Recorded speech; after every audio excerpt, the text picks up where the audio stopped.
Hello, everyone. If you're joining us on the very, very first episode of An Hour with Nangla, which seeks to uncover the work which activists have been doing over a long period of time in combating or bringing to an end gender-based violence prevalence in Cameroon and Africa at large. With me today, I have Madame Rose Sanjoh, who's been working endlessly in the area of GBV prevention. So, welcome to today's episode, Madam Rosanjo, and may you introduce yourself to our guests. Hello everyone. Hello Nankeng. It's a pleasure to be on this program with you. I'm Rose Sanjoh Egbe, and I'm the Executive Director of Fund for Women in Development. It's a women-led organization found in the southwest region of Cameroon. And I also am an author of a book that is about my life journey on trafficking. It's called From Chains to Change, a survivor's journey from trafficking to triumph. And I've been doing a lot of work around GBV response and prevention, and it's a pleasure to be here with you today, Marita. Thank you so much. Thank you. So basically, if we were counting the soldiers on the field that work in this area, you should be one of the top persons. And I really like that you highlighted that you're an author, and if you're watching us now, that's a book you want to look out for. I think currently present on Amazon, and hard copies also present in Cameroon should you need one. So thank you again very much for coming on today's episode, and let's just go right deep into the questions for today. So I know you've introduced that your organization and yourself do a lot of work in the area of GBV prevention and response in the Southwest region specifically, and in Cameroon generally. So what is it that motivated you to start up with Fund for Women in Development and your participation in a lot of these activities that seek to prevent gender-based violence and respond to it as well? Okay, thank you very much, Marita. So growing up as a child, I was born in a family of girls, and my mom had just girls. We faced so many challenges growing up, owing to the fact that we are girls, which of course was not our making. And so many times we heard stuff like you were not going to amount to anything because you're a girl child, and we had so many limitations in the things that we could do and things like that. And somewhere around 2015, I was trafficked to Kuwait, where I went through a very horrible experience. And after my return from Kuwait, the only thing that gave me a reason to leave, a reason to move past what I was experiencing, was the fact that I started going out talking to people first about trafficking. Then later on, I realized that a lot of people gave me heed, like a lot of people were interested to know about what it meant to be a trafficking survivor. A lot of people were interested in my childhood stories.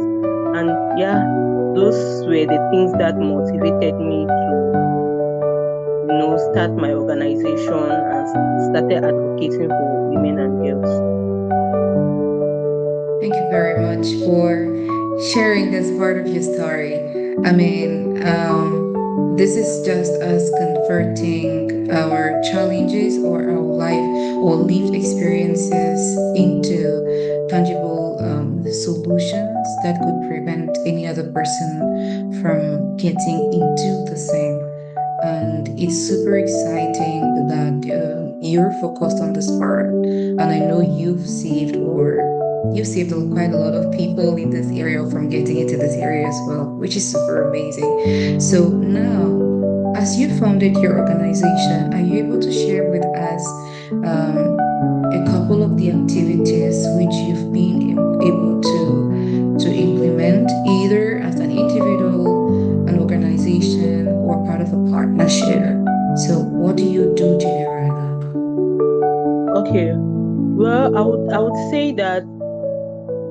our main focus, or the main vision of me forming the organization, was owing to the fact that I envisioned a world where women and girls, would attain their boundless potentials, irrespective of their challenges or whatsoever they face. And owing to that fact, I've been doing a lot of work around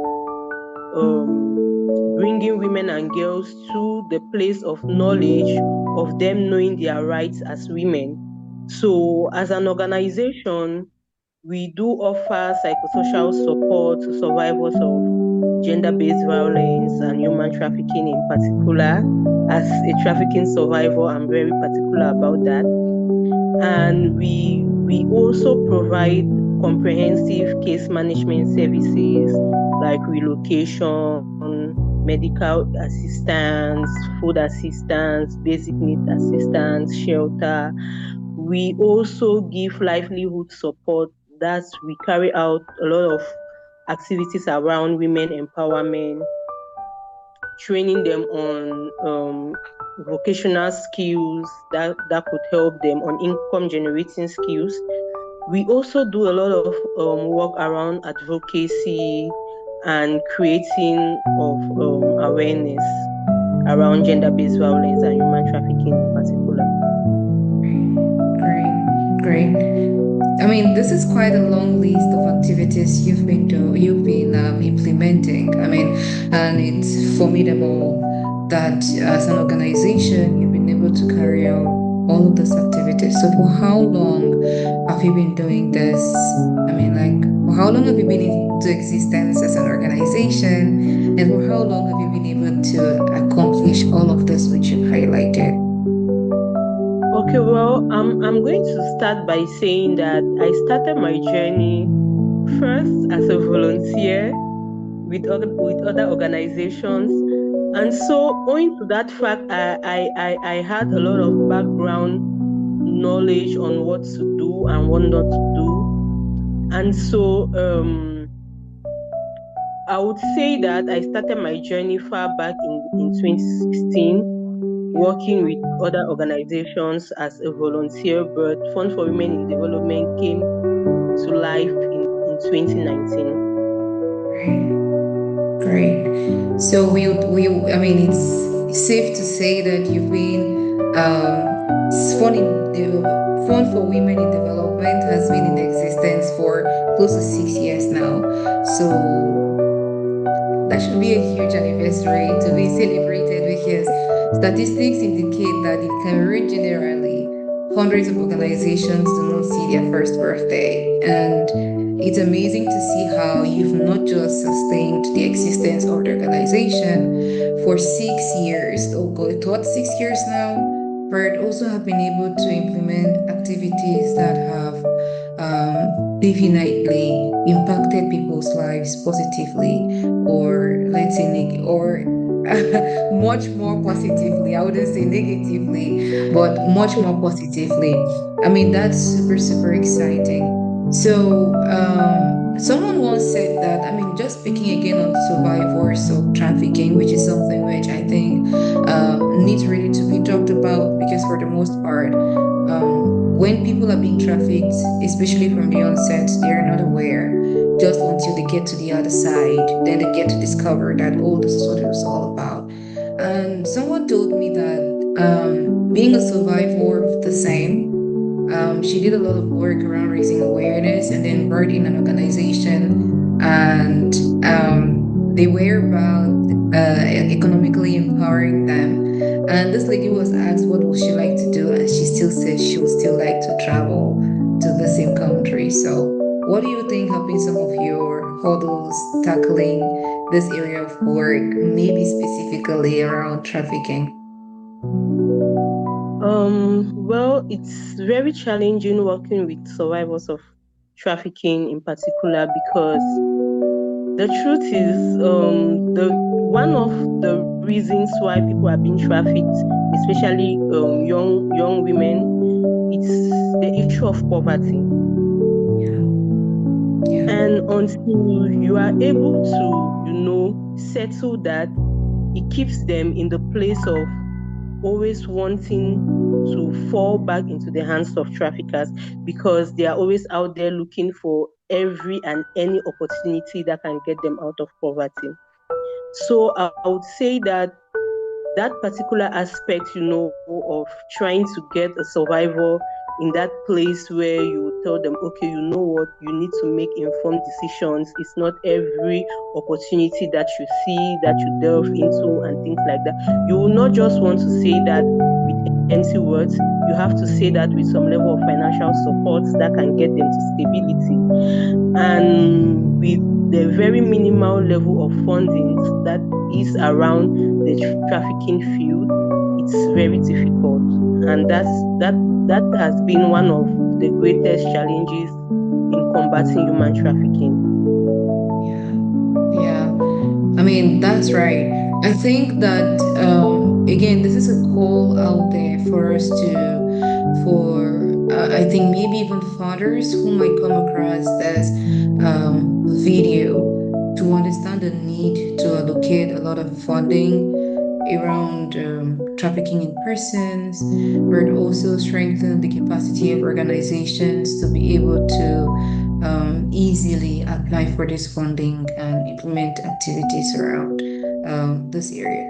So, away from trafficking in persons or survivors of trafficking, what will we say is your targeted population around GBV prevention and response? Well, I would say that our main target is basically women, all women and girls who are vulnerable to being violated, or who have been violated, and to an extended population of marginalized women and girls, and also communities, let me say rural and peri-urban communities, because in these communities there is a lot of prevalence of GBV. So we target such communities a lot, and we also look at men and boys, because in most cases they are the perpetrators of GBV. So we are also looking at them as one of our target populations, because in prevention you need to go right down to the cause. And if we can educate these men and boys on what GBV is and how to prevent it, I think it's going to go a long way to curb the ever rising number of GBV cases that we have every single day. So yeah. Thank you very much. I mean that takes me to the next question, because there has been a lot of debate around here, and also around shaping information and communication around GBV prevention. Do you sometimes feel that men as well and boys could be or are survivors of gender-based violence? Yeah, of course, sure. We have had a lot of cases of men who suffer GBV, but I think the reason why it's rare for them to come out and say, "Oh, I'm a survivor of GBV," is because of the idea of masculinity. A man is supposed to be strong. A man does not have to complain. But trust me, we have a lot of these cases that we handle, that women are also perpetrators of gender-based violence. Yeah. And so we always try to make our communication on both sides, letting the women also know that they themselves can be perpetrators or are perpetrators of GBV. Right, right. I mean, this is something really, really to put up, because it also gets to shape the way we put information and communication out there. For the couple of years I was on the field, this used to be a very slippery area to touch when we go out there for awareness raising, because perhaps some years back, especially like you rightly said, many men don't even disclose these incidents. Many men don't talk about it, but they die in silence. And like you talked about ego and masculinity, negative masculinity, to encourage men to be able to speak out, to be able to seek support.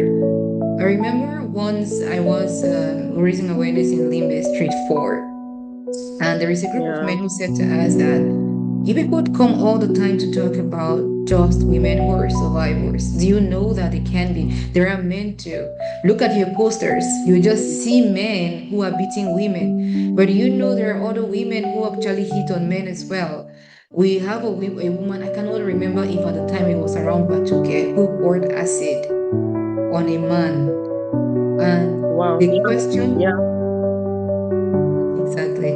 So the question hit us right straight on the face. Like, will you say this is gender-based violence or not? So it was tricky, and this sort of reactions from the field made us also shape how we went around packaging the information to say yes, for the higher number of statistics we have currently as a country and even globally, more women are survivors. But again, this is room for men to also start breaking the silence and seeking support. I did a couple of trainings. Sometimes you ask men, if your partner beats you, can you tell a male friend or seek support from a family member or an organization? And the answer is no. Have you come across this before? Yes. I remember there was one activity that we carried out in the Buncha.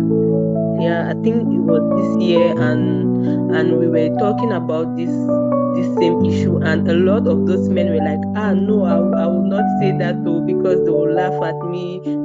I'll be I'll be mocked in the community and things like that.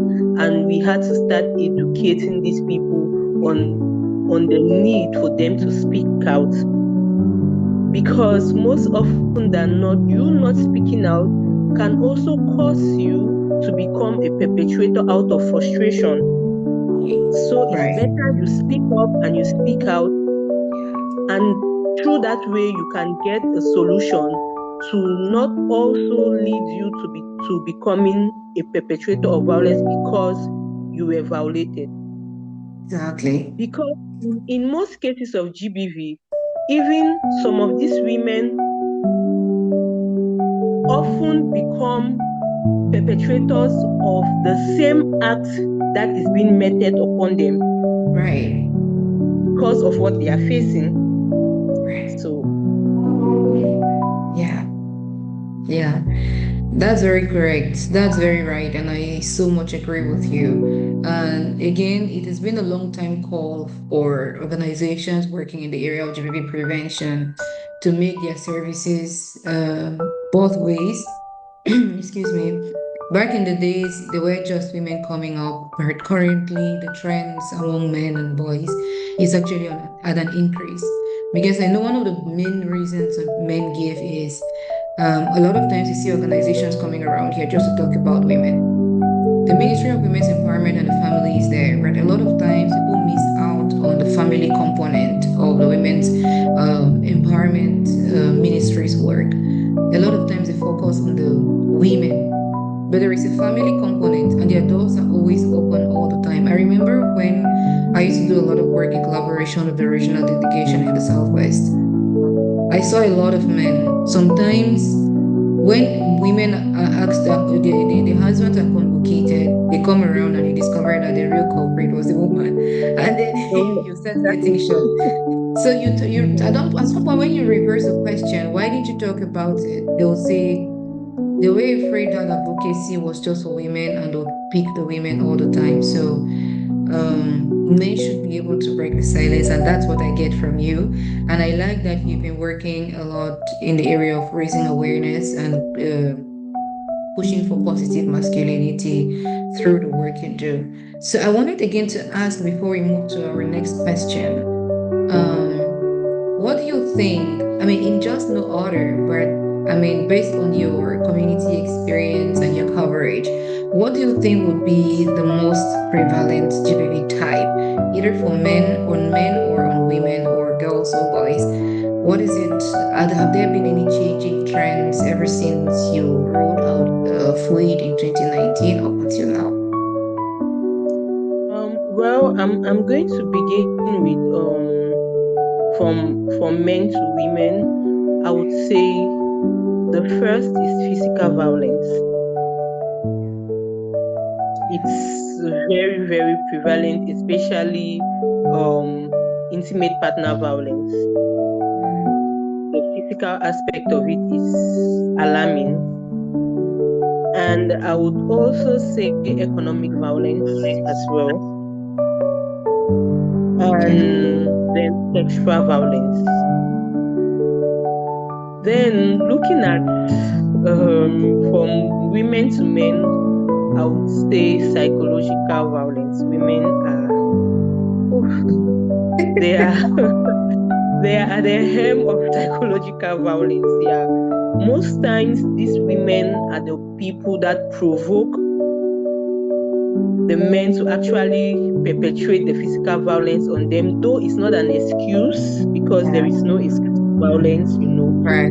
But looking at it from another angle, we always try to educate women on the fact that psychological violence is also a type of violence and it affects the other person as much as physical violence will also do too. Yeah. And I will not say physical violence is prevalent from the woman to the man because very few women, are physically strong too. But though there are a few exceptions, yeah. Yeah. Right. I mean, I was just about to say that we've been looking at the social media, and lately there has been a lot of videos that have been pushed across, projecting women as perpetrators. Again, I like the fact that you said there is no excuse. There is just no excuse. And I mean, wrapping up this point is just to say that advocacy, we need to balance our information and communication strategies. We need to focus on behavioral change. We need to focus on how to drive the impact. Because I know just like you were talking about awareness raising, there has been times when we were moved out, when we went into communities to raise awareness. Sometimes we would say, "Oh, okay, you already said we men are the perpetrators, so why are we talking? Why do you have to talk to us again?" So we wouldn't have room for the awareness. So again, it's to say, let's try to restructure, let's try to redefine how we project this information on our IC materials. Let's try to work on how we put across the information and try to find the balance. However, the statistics remain that more women and girls are survivors, are the most recorded, have most recorded numbers of incidents around GBV prevention, GBV prevalence. This is even justified by reports from secret reports from OCHA, UNFPA, UN Women as well. The numbers are alarming, and we need this collaboration. We need this allyship to be able to push through this. So again, with all of this work that you do you sometimes leverage the volunteers? Do you sometimes need volunteers to support in the implementation of these activities while they learn? Now, I don't know if I should call them volunteers or professional interns or even academic interns. Do you sometimes interact with any of these three categories of persons: academic interns, professional interns, and volunteers? I would say that at FWID we haven't really been taking in professional interns, but we are looking at that in our strategic plan for 2026. But we have been working a lot with volunteers. Most of our staff started as volunteers. Yeah, so we do a lot of work with volunteers and community focal persons who also act in as volunteers for film. Yeah. Great. So, if you're watching this now, you should watch out for FWID's space. You should watch out on FWID space. Perhaps 2026, you might be having some opportunities and openings for voluntary service, maybe internships. So watch out with space and see what opportunity you might want to pick up from there. Again, are you open for collaboration and partnership in this angle? Yes, Nankem, of course we are. We have been doing all of this work with support and collaboration and partnership from a lot of organizations that I might like to mention a few. Yeah. I would not always talk about my work without talking about LookMef. Like I always say, I'm a product of LookMef because Mr. Christian of LookMef showed me what it meant to be a leader in the humanitarian world, and I'm always grateful to that. So the fact that he could collaborate with me when I was still a beginner, it's a message to everyone out there that we cannot do this without support from each other. So yeah, you don't need to be very big or to be very small to collaborate with anybody or with somebody. So Right. There is a lot of strength in that area, and currently a lot of founders are drifting funding towards allyship. They're looking at jointly implemented project or jointly written project. So there is strength in that level of collaboration, and I like that you highlighted your roots and made reference to Mr. Christian, who's also somebody whom I learned a lot from during my early days as I transitioned into humanitarian work. So, I mean, that's a little bit of it. But again, this takes me again to the next question. What have been some of your challenges as an individual and as an organization for the last 6 years, or last 5 years, if I should say? yeah, I would say that this has been a very challenging journey for me, owing to the fact that I started my organization just with the passion, Yeah. no funding, no experience whatsoever. But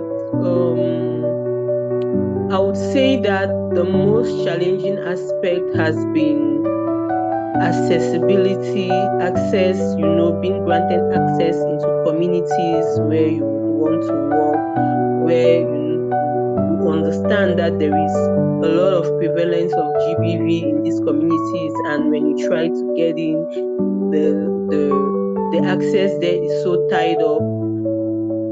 You might not even be able to get into some of these communities. I think for the past 6 years, that has been really disturbing.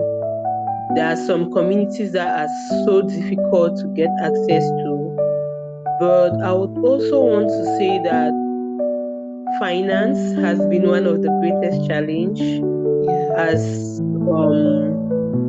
a grassroots organization, a community-based organization trying to start up has been very difficult, especially as a women-led organization. It's actually difficult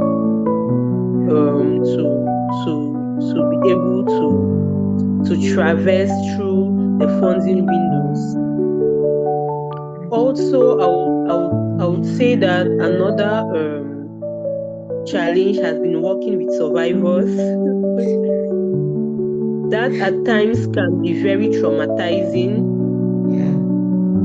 Because sometimes you are handling a case of violence, and then you have gone, say, to a quarter way around this case, and then the survivor wakes up one morning and say, you know what, I'm not doing this anymore, especially in cases of maybe intimate partner violence, and the survivor say, oh, I'm going back to my husband, I'm going back to my partner. It can be really very traumatizing and very challenging. So I would say those are some of the challenges that have really gotten to me. Yeah. So, I mean, that takes us now to another side of this, of this, because a lot of times the most part of the questions I hear from a lot of people is, you people have said a lot about why women are supposed to leave abusive relationships, yet they keep staying there. Sometimes you people even support them in the burial process, support their families rather. Why do you think women still stay in abusive relationships, in your opinion? Well, I would say for two reasons. One, it can be, okay, let me say three reasons. One, it can be for the financial aspect. Maybe this woman is dependent on this man for everything. Economic dependence, emotional dependence. Yeah. Secondly, I would say the social aspect, which entails the family, the community, what will people say, friends, families. Sometimes their family members are the ones who even say, oh, you cannot leave this marriage for whichever reason, people will laugh at us, people would say, oh, we are family of divorcee and things like that. And thirdly, I would say religious aspect. I think religion plays a very important role in letting women stay in abusive relationships in the guise of saying that the Bible does not support divorce. Yeah. And so, in Christian domains or in cases where you are working with a survivor who is a Christian, most times it's very difficult.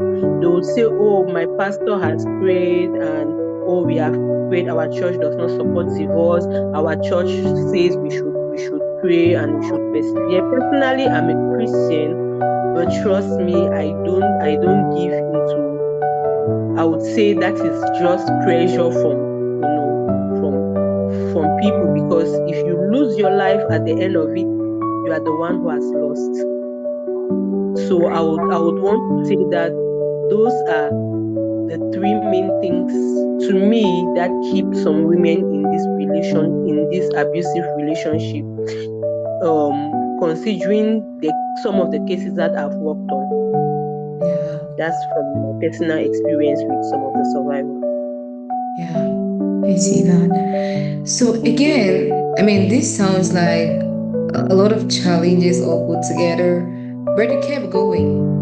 You've just kept going steadily.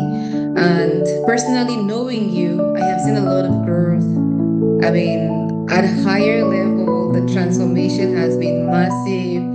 And again, I would say, can you use this opportunity to share with us what are some of the success stories that you've recorded as you've journeyed through? I mean, all the activities that you do. You highlighted some of the challenges, which include in terms of access, which I suppose is as a result of the socio-political crisis impacting the both English-speaking regions of the country, which I know that's very, very challenging. It's a top challenge. And I recognize the aspect of funding as well. That's very big. And at the moment when we speak, the funding landscape too has greatly changed.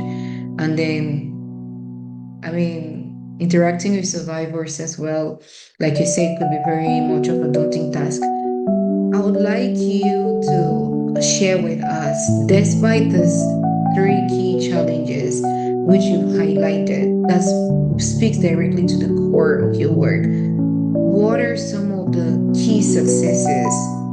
Can you share with, I mean, just some key successes and then maybe close this out with letting us know what are some of the reasons that keep you going. You have those challenges. Share with us maybe some success stories, also some key achievements, but also what is it that keeps you afloat regardless of the challenges?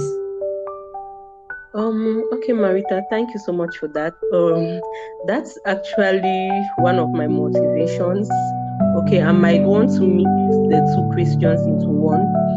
I would say that that's actually one of my motivations, because just the other day I was in the office and I was talking with some of my staffs, and we were going through our reports for 2024 and 2025, and we were amazed by how many success stories that we had. And so it was so encouraging to everyone in the office, and we were like, okay, we can do this, Right. So we've had a lot of success stories around survivors of human trafficking. FWID has been able to bring back over 12 victims of human trafficking. We relocated them from the countries that they were in. We brought them back to Great. Cameroon. Yeah, Great. and we have also handled over 150 cases of GBV that we saw them to the end. We have supported. Presently, we have about 15 women who are doing so well in the empowerment that was given to them, in the livelihood support that was given to them, and they are actually doing well in their various businesses that was funded by FWID. And we just have a lot of these survivors, when you go out there, and some of them you don't even recognize them. They'll be like, "Hey, Madam Rose, don't you know me? It's me, this person that." Yeah. And we also have medical cases that we have assisted, and these people are doing well. When you wake up every morning and you see that they are alive because you could intervene in their situations, it's a lot of hope. So we have a lot of success stories around these things that I've mentioned, and I would say that these are some of the things that keep me going. We also have success stories around survivors of human trafficking. I would say 8 of them through our collaboration with Women Guild for Empowerment and Hilton Hotel. Some survivors of human trafficking were able to receive a 2 years internship in Hilton in Yaoundé, after which they were able to sustain jobs in Hilton, even though some of them have left, but some went out and opened up their own restaurants, opened up their own businesses, yeah, and they are doing well. So it's been a short time, but trust me, with the passion that I had from the beginning, I've been able to achieve a lot, looking back from where I was coming from. Yeah, I mean, that's a lot. That's just a lot. That's a lot of achievement. And I mean, it's not just about the duration of the organization, but it's again about the number of lives you've been able to touch concretely that you can really count, that you can really, I mean, go through the documents and see that you would actually see how people's lives have changed meaningfully. I mean, this is really, really big. Now, this takes me again now to another follow up to that. You mentioned a number of survivors of trafficking who went back, and I'm also just taking us again back to the onset when you mentioned about writing a book, which was launched I think a couple of months ago. I would just like that maybe you talk a little bit about this book. If someone were to read this book, what will that person be gaining from that book? I mean, if somebody were to pick up this book to read, what will this person be learning from reading that book? Well, I would just want to say that the key message in From Chains to Change, like the title is resilience. Because the story is about a young girl who had very big dreams, but it later crushed. She almost lost her life, faced a lot of challenges, harassment, abuse, but she did not give up. She stood her ground, came back home, faced still a lot of challenges from family, friends, but later on she found her voice. So I would say resilience. The book is going to teach you on the importance of resilience. The fact that no matter what you face in life, you need to be focused and determined, and above all, you need to be resilient, because like I always say, there is always light at the end of the tunnel. Yeah. Right. I agree. And if there is no light, you need to be that light. So I choose to be the light. Yeah. That's right there. That's right there. I mean, if there is light at the tunnel, and if there is no light, then you have to be that light. And someone said sometimes you push people, but on some days you need to push yourself. That's super amazing, and I really like how you got to put that. Do you at some point think that anybody reading this book might be able to grab from it? What are some of the dangers? What are some of the downsides? I don't think there is an upside to trafficking anyway, but I think that is there any no, is there any part of this book where somebody really sees the consequences of trafficking on the survivor? Yeah, sure. The truth is, Marita, this book is written raw. Like it's everything that I faced. Yeah. Because back then I had a diary, so I documented my everyday's activities. So it's me telling the world what I faced on a daily basis until my return. So in my book From Change to Change, you would see all the negative consequences of trafficking. There might be a few positive. I would not want to say that, in every situation there are always exceptions, but these exceptions are very rare. Right. So I would say that in my book you would see all the negative consequences of human trafficking, and trust me, it's a book that will get you glued to your seat. I've been having amazing feedback from people who say, oh, when I started reading this book, when I started from the prologue, I could not drop it until I got to the end of the book, because though it was very emotional, but it was also very inspirational and educational. Right. I mean, that's really something. That's something which I will invite anybody and everybody tuning in to listen to this currently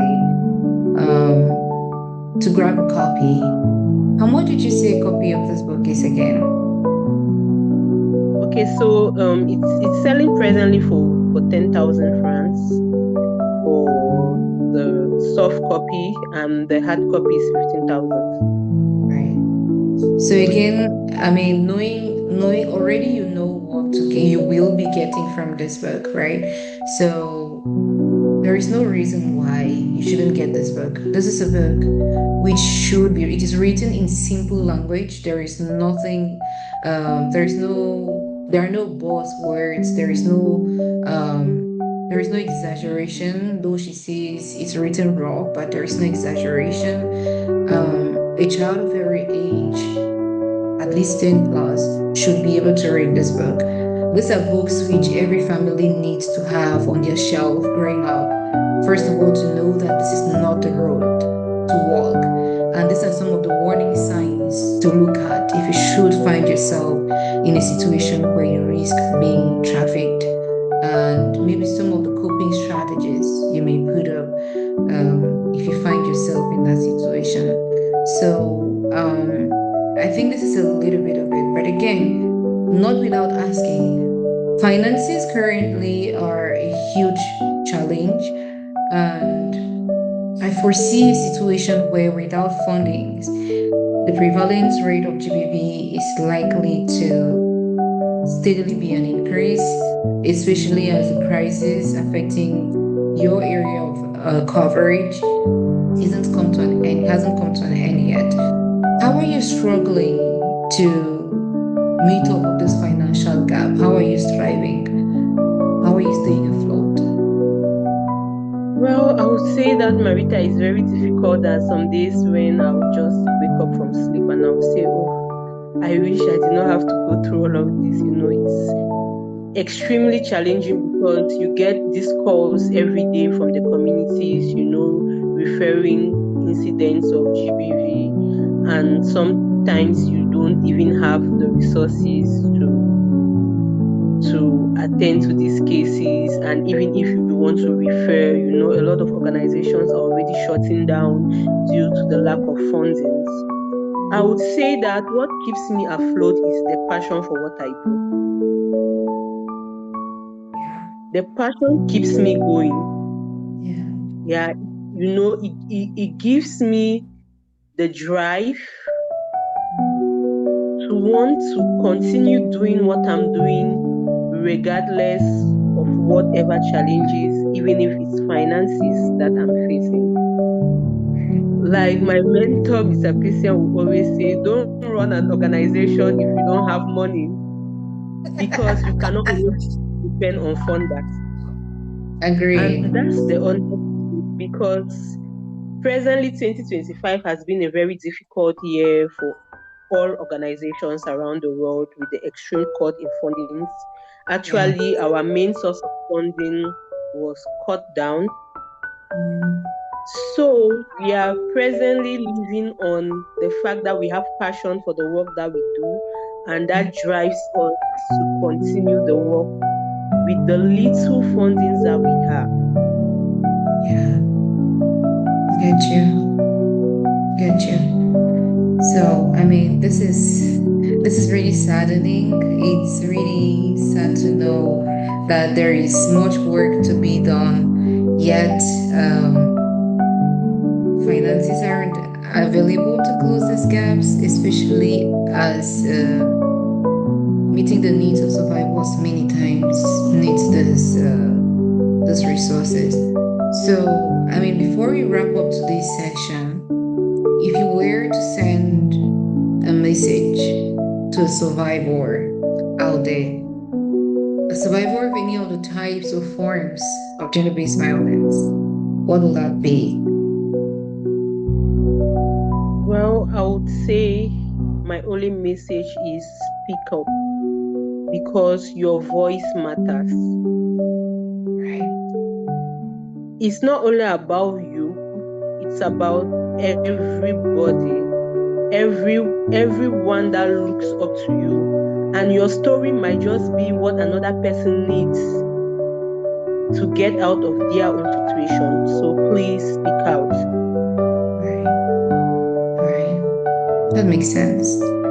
So, I mean, this is again to say thank you so much for taking part in today's edition. And again, this is us saying bye. But again, what will be the final word to our listeners out there tuning in today, to the general public? What would you like to tell them, especially regarding GBV prevention and response? Any action points you'd want to put out there? I would want to say that there is no excuse for violence. Irrespective of what it is, it's better you report to some right authorities than you perpetrating violence, because there are consequences to perpetrating violence. So let's disinfect our communities of gender-based violence by taking responsibility for our actions and ensuring that we treat each other the way we want to be treated. Yeah, that's it. Like empathy. Thank you so much. Thank you so much for joining us today on today's edition. Thank you for sharing your journey, your experience, the work that you do, the challenges that you face, but also some success stories that you've been able to achieve as an organization, which has kept you, your team afloat. Thank you very much for coming on today's edition. Dear listeners, on today's episode was myself and Madam Rose Sanjoh, and myself from the Zen is Marita Nanke. Thank you so much for joining, and we look forward to seeing you in further editions. Bye. Okay, it's a pleasure. Bye.